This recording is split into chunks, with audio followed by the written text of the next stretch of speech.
Let me ask a question. Let me ask a question about this as a person who tries to be compassionate and frugal at the same time, sometimes pulling it off. Would the cost of the 2 years in a 2-year plan be greater than the first 2 years of a 5-year plan, given how bidding goes? I think the cost would be higher if there's only a 2-year, and effectively it's 16 months because the current reauthorization runs through December, and so it would only be a 16-month contract, which is even worse than 2 years for someone who would be considering coming into the market as a competitor. Could you hazard a estimation as to the difference of 2 years in a 2-year plan versus the 2 years of a 5-year plan? Would the 2 years in a 2-year plan be a 10% higher bid, a 20% higher bid? What? I guess even if it's a very low percentage, even if it was 5%, 5% on a $6 billion contract's real money. And so I guess, a range I would put would be probably in the 5 to 10% as being, a reasonable planning number, because, underlying, any contract is ultimately the medical costs that have to be incurred, irrespective. Representative Weber. Sorry, I jumped in. Thank you. And just so we're clear, if we're setting aside the 2-year plan and going with something that meshes with a 5-year procurement interval, isn't it true that we really need to talk about a 6-year? And you said this already, but I just want to be sure we're all clear about it because we keep throwing out the 5-year extension.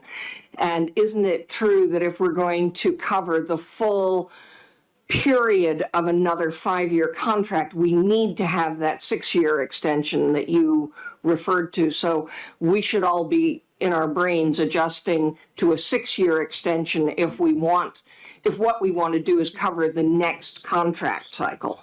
That is correct. Okay, I just want to be really clear on that because for those of us who do not sit on finance and can't remember which July the next fiscal year starts at.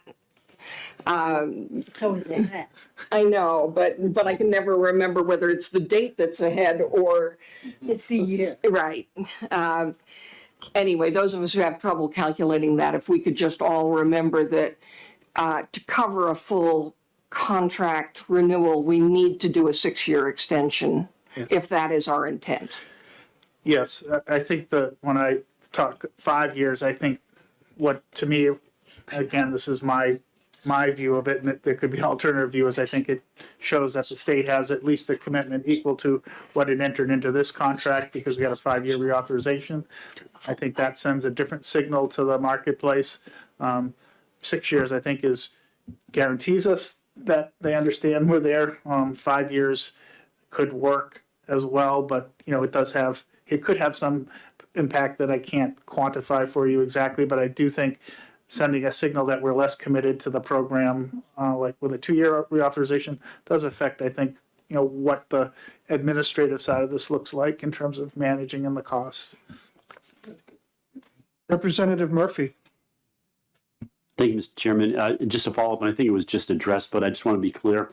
And in the spirit of compromise, and as we will be addressing this obviously next Wednesday once again, and also coming from somebody who will obviously be running the National Healthcare Program, as Representative Edwards suggested, I'm taking the blame for that.